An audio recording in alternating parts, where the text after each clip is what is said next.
Hello guys, आज पढ़ते हैं स्टैंडर्ड 9 जीबीएसई की हिंदी की लेसन नंबर 8 गुलमर्ग की खिड़की से एक रात।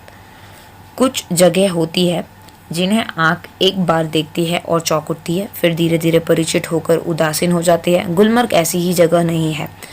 यहाँ पे राइटर गुलमर्ग की जगह के बारे में बात कर रहे हैं। ये एक ऐसी जगह है जो आपको दिल और दिमाग दोनों में आपको एक अलग सी फीलिंग छोड़ जाए। तो वो यहाँ पे बता रहे हैं कि ये एक ऐसी जगह है कि पहली बार आप जब देखोगे ना तो आपकी आंखें चौंक उठेगी, और फिर धीरे धीरे आपको जब पता पड़ेगी कि अच्छा ऐसी कोई जगह है तो आप धीरे धीरे उदास होते जाओगे, लेकिन बोर नहीं होंगे ऐसी जगह से। मतलब आप ऐसी जगह से कभी भी उनका वातावरण आपको आपके उनके अंदर समा लेगा। मैं जब पहली बार गुलमर्ग गया तो मुझे वहाँ कुछ भी असाधारण नहीं लगा। एक खुला सपाट मैदान, देवदारों के घने झुरमुट, और बस तब मैं घंटे भर से सारा गुलमर्ग देख आया था। वो बोल रहा है कि मैं जब पहली बार गुलमर्ग गया था ना तो मुझे कुछ असाधारण चीज़ें नहीं लगी, मतलब सब ऐसे एक्स्ट्रॉर्डिनरी चीज़ें लगी। उनका सीधा रोड, देव मंदिर, वहाँ के झुरमुट, बसें, और मुझे सिर्फ पूरा गुलमर्ग भर घूमने में सिर्फ 1 घंटा लगा था। मगर बाद में महीनों वहाँ रहने पर एहसास हुआ कि पहली बार तो क्या, बाद में मैं कभी उस स्थान को पूरा नहीं देख पाया। उसे पूरा कभी देख ही नहीं जा सकता। वो फिर बहुत सारे महीने वहाँ पे रह के तो उन्हें अलग अलग टाइम पर अलग अलग गुलमर्ग का दर्शन हुआ, अलग अलग उनके एक्सपीरियंस हुए। तो उन्हें ऐसा लगा कि मुझे ऐसा लगा कि मैं इतने साल यहाँ पे रहा, लेकिन फिर भी मैं ये जगह को पूरी तरह जान ही नहीं पाया। अभी भी कुछ ना कुछ बाकी ही रह गया। शायद यही कारण है कि गुलमर्ग में रहकर वहाँ के साथ व्यक्ति की आत्मीयता धीरे धीरे इतनी गहरी हो जाती है कि वह अपने को ही उस सपाट मैदान के एक हिस्से के रूप में ही देखने लगता है। वो बूढ़े वहाँ के लोग इतने अच्छे हैं कि आपको आपके अंदर समा लेंगे, और धीरे धीरे आप ऐसा लगोगे कि आप उनके ही एक हिस्से हो। कांपती तितलियों, उठते बादलों और बर्फ़ से चमकती पहाड़ियों की तरह वहाँ पे तितलियाँ मंडराती रहती है। बादल कहीं ना कहीं आपको एवरीडे देखते रहेंगे।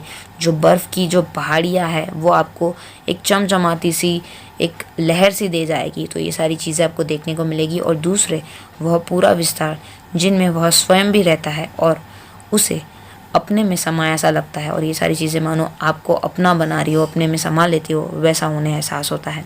सूर्योदय और सूर्यास्त दोनों संध्याएं, घना कोहरा, पीली धूप, और सब कुछ मानो सब कुछ, सुबह उठता सूरज, डूबता सूरज, दोनों सांझ, देखने जाए तो घना फॉरेस्ट, धूप, सब कुछ आपको अपनी तरफ खींचने लगता है। इसलिए जब व्यक्ति गुलमर्ग से चलता है तो एहसास होता है अपने से बिछुड़ने का, अपने उस रूप से जो कि इतना परिचित होते हुए भी सदा अपरिचित बना रहता है। और गुलमर्ग आपको एक कन्फ्यूजन के साथ छोड़ जाएगा कि आप अपने आप को जानते भी हो और कुछ ऐसे हिस्से हैं जो आप अभी तक अपरिचित हो।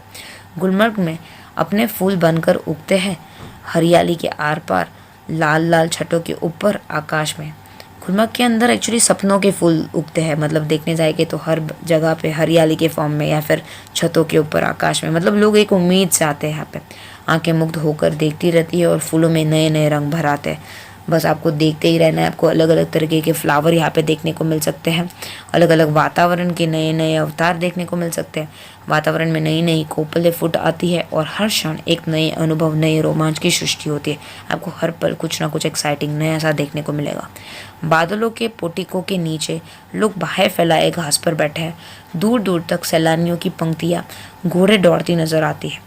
जो बादल होते हैं उनकी बादल कहीं कभी भी आ जाते हैं, वहाँ पे बारिश कभी भी हो जाती है, तो मानो बादल बाहें फैला कर ही बैठे होते हैं, वैसा लगता है।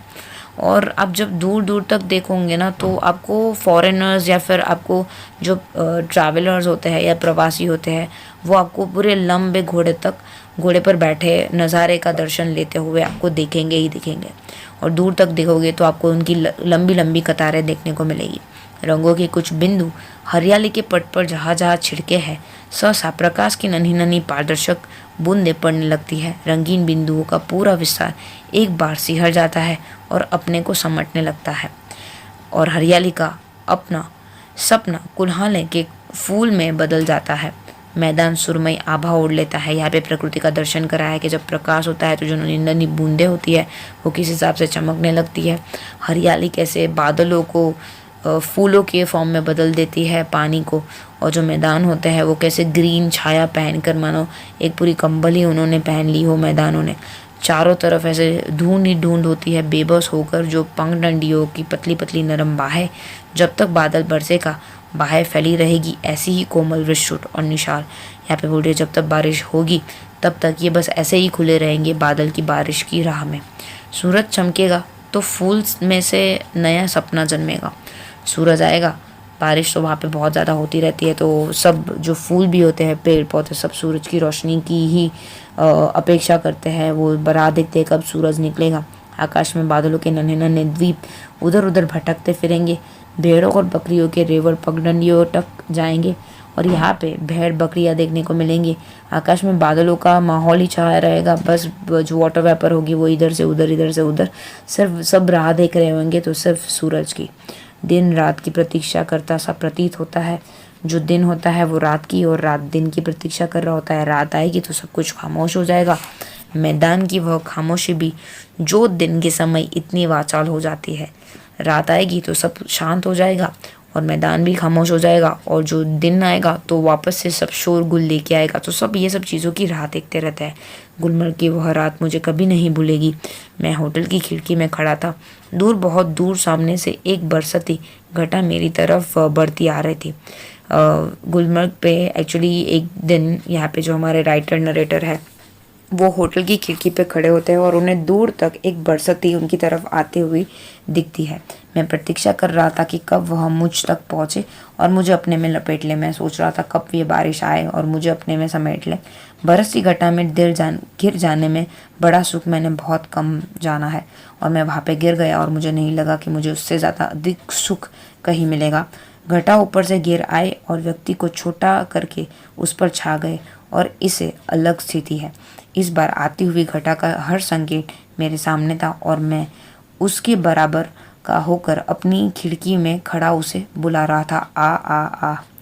यहाँ पे बोलते हैं जो घटा होती है वो जनरली इंसान के ऊपर घिर जाती है, फिर वो जो बारिश होती है वो अलग होकर अलग स्थित होकर उसके ऊपर गिरती है। एंड फिर जो घटा यहाँ पे उन्हें जो एक्सपीरियंस हो रहा था वो डिफरेंट था। जो घटा है वो उनके सामने आने का संकेत कर रही है और मानो यहाँ पे जो नरेटर है वो उन्हें सामने से इनवाइट कर रहे हो, बुला रहे हो। तुझसे कमज़ोर नहीं हूँ। हवा तेज़ थी, मानो यहाँ पे हमारे जो नरेटर है वो उसे लटकार रहे कि जो हवा है वो तेज़ तो आ रही थी मगर घटा तेज़ी से नहीं बढ़ रही थी। लेकिन जो घटा थी वो हवा आ रही थी, लेकिन जो घटा थी, जो बादल लाने वाले, जो बारिश लाने वाले बादल थे वो धीरे धीरे बढ़ रहे थे, तेज़ी से नहीं बढ़ रहे थे। हालांकि तूफान बहुत उठा था। बार बार जोर की ही गरज होती थी जिससे धरती और आकाश की शिराएं काँप जाती थी। आकाश में जो बिजलियाँ कड़कती थी वैसा माहौल तो हो गया था, लेकिन बारिश नहीं हुई थी। बार बार सामने के चित्रपट पर बिजली काटती थी और प्रकाश का वह भयानक विस्फोट हर चीज़ को नंगा कर देता था। एकदम बिजली कड़कती है तो कैसे आवाज़ होती है वैसे आवाज़ आ रही थी, लेकिन बारिश नहीं हो रही थी। जो घटा थी अभी भी दूर थी। मैं खुश था कि थोड़ी देर में ये बूंदे मेरे ऊपर बरसेगी, बिजलियों का यह कहर मेरे ऊपर टूटेगा। मैं बाहें फैलाकर सामने से उसे अपने ऊपर लेने की तैयारी कर रहा था। यहाँ पे जो नरेटर है वो बारिश की राह देख रहे थे कि बस अभी घटा आएगी और मुझे भिगो देगी। मगर अचानक हवा रुक गई। बढ़ता हुआ तूफान जहाँ का तहाँ ठेक गया और दूर ही पर कटे पक्षी की तरह दम तोड़ने लगा। मतलब ये सब चीज़ें वही स्टॉप हो गई, वो बारिश ही नहीं हुई। बिजली की सांस रुकने लगी और मेरी भी, क्योंकि हवा के रुक जाने से मुझे भी बहुत ऊंचे आसमान से नीचे आना पड़ा। यहाँ पे वो एक्सपेक्ट कर रहे थे कि अभी बारिश होगी, मैं भीग जाऊँगा और मैं मज़ा करूँगा, और वैसे करके सब चीज़ें वही बीच में स्टॉप हो जाती है, मानो वो ऊपर से आसमान से नीचे गिर पड़े हो। तूफ़ान का जोम उतर गया और उसके साथ ही मेरा भी। यहाँ पे तूफ़ान जो एकदम आने वाला था वो भी रुक गया और मैं भी रुक गया। मैं उसके बराबर का कभी नहीं हो सकता और मैं यहाँ पे तूफ़ान के बराबर नहीं हो सकता। वे ऐसे क्षण थे जो जीवन में एक बार ही आते थे। ऐसे क्षण लाइफ में 1 या 2 बार, ऐसे पल सिर्फ 1-2 बार ही आ सकते थे। यहाँ पे राइटर हमें ये बोलते हैं। गुलमर्ग में रहते हुए ऐसे क्षण हर किसी के जीवन में किसी न किसी रूप में अवश्य आते होंगे, और गुलमर्ग में जो रहते हैं उन्हें, उनकी लाइफ में ये सब चीज़ें तो बहुत ही आम चीज़ें होगी, वो सोचते हैं। तभी तो मुद्दत तक वहाँ रह चुकने पर भी कोई आकर्षक व्यक्ति को फिर खींच कर वहाँ ले आते हैं। बोले बहुत टाइम तक वहाँ कोई रहा होता है तो दूसरी बार वहाँ ज़रूर आता है खींच कर, ये सब प्रकृति से खींच कर। वरना वहाँ है क्या? एक खुला सपाट मैदान जहाँ गोल्फ खेली जा सकती है, व्यक्ति क्यों बार बार वहाँ जाना चाहता है? बोले वहाँ है क्या देखने जाएंगे तो? एक खुला सा ज़मीन का हिस्सा जहाँ पे गोल्फ खेली जाती है, लेकिन फिर भी जो नेचर है वो व्यक्ति को बार बार वहाँ पे खींच के लेके आ जाता है। क्या गोल्फ खेलने के लिए? क्या सिर्फ गोल्फ खेलने के लिए नहीं, प्रकृति यहाँ पे ह्यूमंस को अट्रैक्ट करती रहती है। Thank you so much. अभी तक आपने हमारी चैनल को सब्सक्राइब नहीं किया है तो सब्सक्राइब आइकन को क्लिक करके सब्सक्राइब कर दीजिए। कमेंट में ज़रूर बताइए वीडियो आपको कैसी लगी और लाइक करना मत भूलिएगा। Thank you so much.